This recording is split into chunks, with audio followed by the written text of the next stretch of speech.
Okay guys, I've got a little video for you here just to talk about the whole idea of trimming a shoulder. You can see on this piece of wood, just on the right hand side, what I have here is I've left a little millimetre on there. So I've not gone close enough in my sawing. This side's fine, but I've got this, and this is a common problem that a lot of you have just from the fact that you just don't want to commit to kind of going right into the line. So what I want to do is I want to trim this little bit here. So I'm going to try and show you that in this video, the best ways to go about this, all right?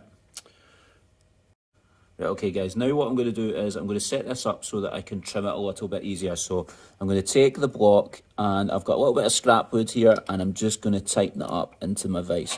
So what I have is I have the bit of scrap wood with the excess little piece sitting on the top that's allowing me to basically have a flat surface in front of this. The vice plate would be a good one to use, but this isn't as reliable as what you would want, because it's run through with saws. It might have had somebody hit it with a plane, so you can't rely on this part being flat. But what I can do is, because this piece of wood has got a planed edge, I can use that as being a nice flat surface to shoot off. So what I'm going to do is I'm going to work on the same kind of premise as we always do when it comes to chiseling. So I'm going to work in on one side like so and work my way down halfway, and then I'm going to work in on one side and down until halfway as well. That means that I'm not going to burst the sides of what I'm working on out. I'm also making sure that I'm shooting down into the wood. So this part here is actually going to stop me from going too far. So as I'm doing this, when I'm cutting, that's going to allow me to kind of hit that back bit. It's also going to be covered, so nobody's going to see that. So if I make a mark, it's not going to be a big deal. So I'll just get a little bit of a better angle for you. So what I'm going to do now is I'm going to work in with the chisel, and when I'm working with the chisel, what I want to do is I'm going to put my hands on top of this, and I'm pushing it down onto this flat surface, and I'm going to work on a slight cutting motion. So I'm going to try and go almost in a kind of circular motion when I'm cutting this. So I'm going to work on the front corner here, and all I'm going to do is I'm going to just take it on a little bit of an angle and just slowly cut round like so, all right? And what I get is I get that top corner off. Once I've got that top corner off, I can then start to pare down a little bit more, like so.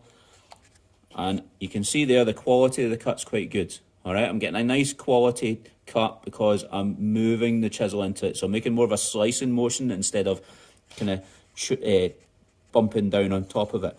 So because I've got this block, I can see that I've got a little bit more that I need to take off there. So I'm just going to shave that off as well.